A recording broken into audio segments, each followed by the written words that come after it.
Good morning, ladies and gentlemen. Welcome to day 8 of our trip on the expressways across China. Today we are still in central Wuhan, and today we are going to be interviewing a local volunteer, one of the local volunteers that were supporting the local communities during the lockdown.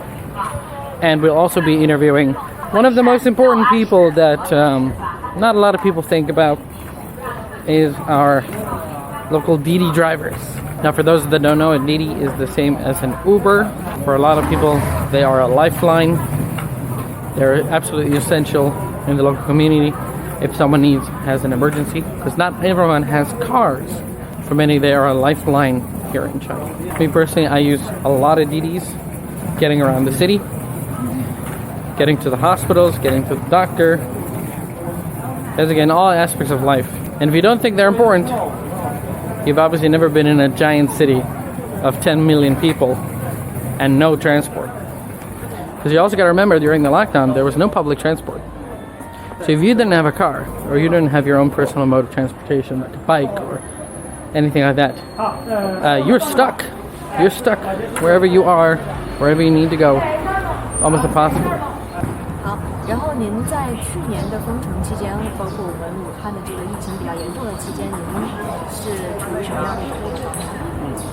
是这样的，当时呢，因为这个疫情封城期间呢，我们医院的这个暂时停工，我们都是暂时停工的。As per usual, ladies and gentlemen, if you want to watch the full interview with our volunteers here in Wuhan, please check out the video in the description below. Following up, we're going to be going to the Yangtze River, where we're going to be exploring and do some sightseeing on the first bridge on the Yangtze. This is the first bridge that was ever built over the Yangtze River, right here in Wuhan, and was built in 1957 by no one less than the Russians. Honestly, walking around here in a local community like this, it almost looks completely untouched. I mean, just standing here, I can see schools are open, hairdressers, hair salons, furniture stores, beauty salons. They're all open. The whole community is alive and well. People are playing ping pong outside. Kids are playing on the jungle gym. Just the sheer evidence of what the community looks like tells me that one has recovered. Though I think the psychological impact of what the pandemic caused runs much deeper in people.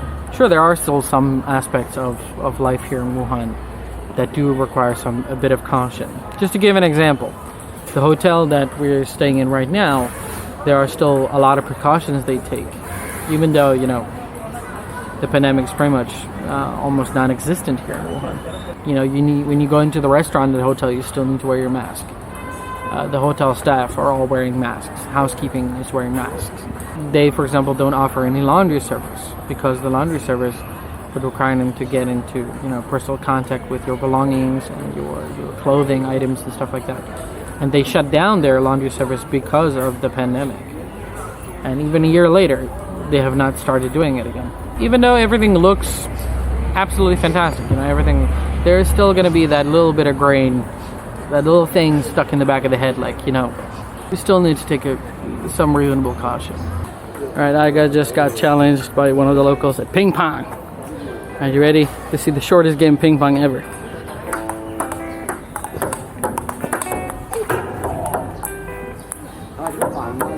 Hey!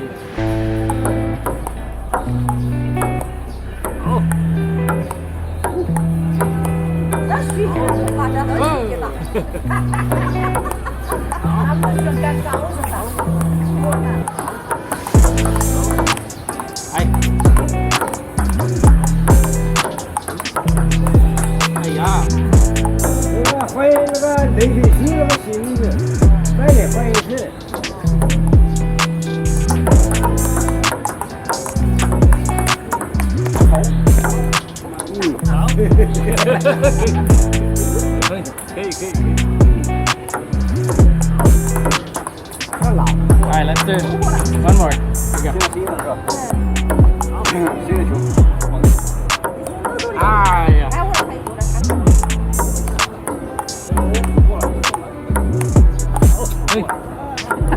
谢谢你 ，Thank you very much。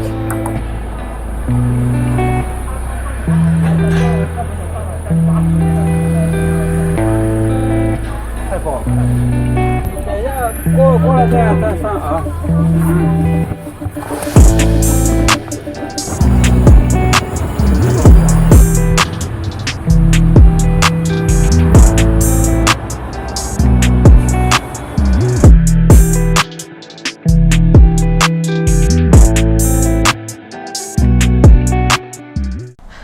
Can you please tell the audience who you are and where you're from? 我是王丽，然后是一名滴滴师傅，我是四川绵族人。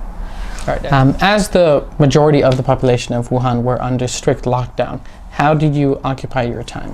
我们当时是根据社区的需求，每天早上7点钟，最晚7点钟就要出门，然后早上会去送医护人员上班，然后送完之后，我们就会回到社区，协助社区帮一些居民，他们去医院看病，帮居民去买药，然后或者说给居民分发一些生活物资，给居民买一些生活物资，然后时间是没有特别固定的一个时间，然后就是说今天可能事情多一点，明天可能事情会少一点。Who were your passengers during this time? 老人比较居多，因为很多老人他患有一些慢性病，他可能就是会定期的就去医院里面做一些透析化疗之类的，还有一些孕妇还要去做产检，对。Was there any local support or cooperation between the local Wuhan government and DIDI as a company? 当时是政府发了一个8号令，然后全部武汉那会儿所有的公共交通全部停了嘛，然后就发了一个就是说约我们当时的不只是滴滴，还有其他网约车平台，还有出租车，就是说大家招募这个志愿者，然后去社区里面做这个社区保障车队，然后当时就是说就把这个东西就分发到每个公司，然后公司再分发到再召集我们这些司机师傅。Were you at all scared driving passengers in such a high-risk time in a high-risk area? 会的，其实特别是刚刚封城的前一段时间，就每个人其实表面上你可能看不出来，但是实际心里面就是每次一到医院门口，就是说心跳就不是控制的就开始加速，就是还是挺害怕的，特别害怕的，对。What was your family's reaction to you working during such a high-risk time?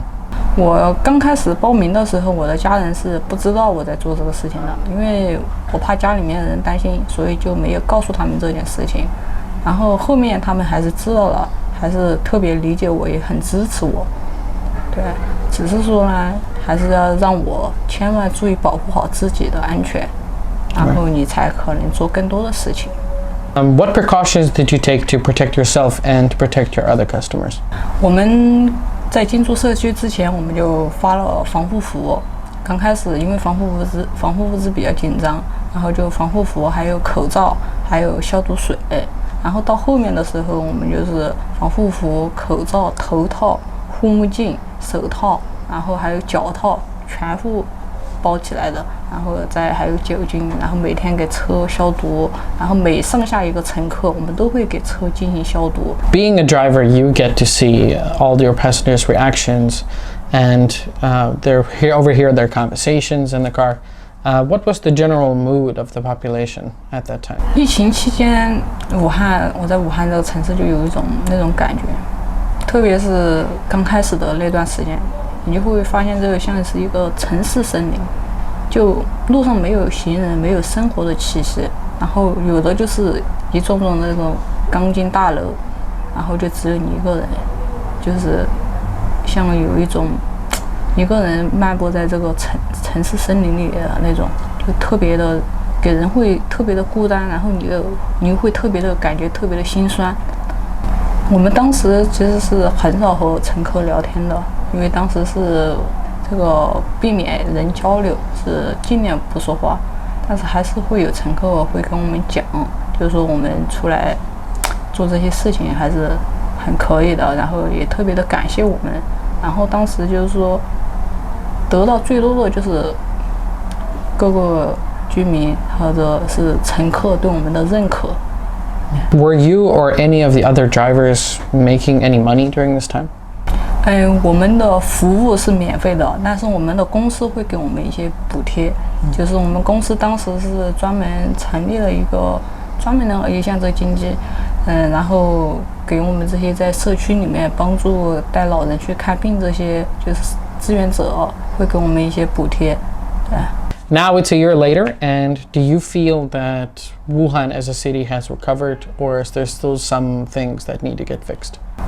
我觉得现在的武汉就是我作为一名滴滴师傅来讲的话，我就感觉比以前的人还要多一些了。就是现在的武汉可以说是完全恢复正常了，而且车流量，我刚才也讲了，车流量比疫情前的车流量还要大。对，就是去到哪里你都会看见，都很正常，大家都可以想去哪里就去哪里。好，谢谢你 ，Thank you very very much. 不客气，好。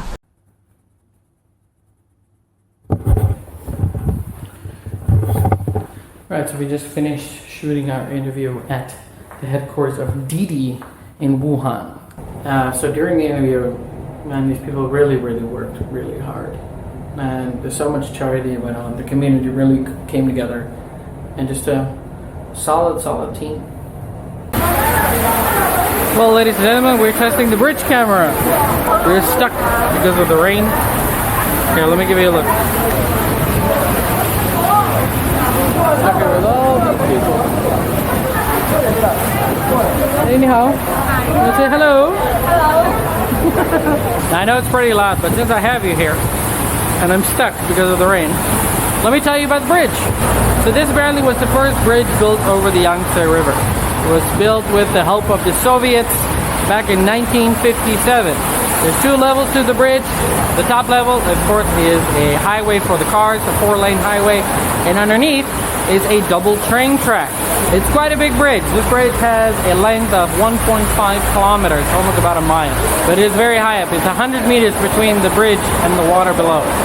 And it's an absolutely massive bridge because it's an absolutely massive river.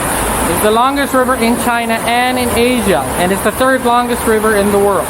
It is a total length of 6,300 kilometers, or 3,900 miles. Lucky for me, the rain stopped just long enough so I can get those shots. I had to run to the middle of the bridge to get it. You better give me a like on this video. Smash that like button. Jessica, where are we headed this morning? 平和打包厂 old factory that was built, I think built by British people. 老房子。 This place is absolutely a photographer's candy land. There's absolutely so much stuff to photograph. And it's not just the pretty water you can see here. We also have a Ferris wheel, the mountain slides, bike trails, fishing, like a theme park.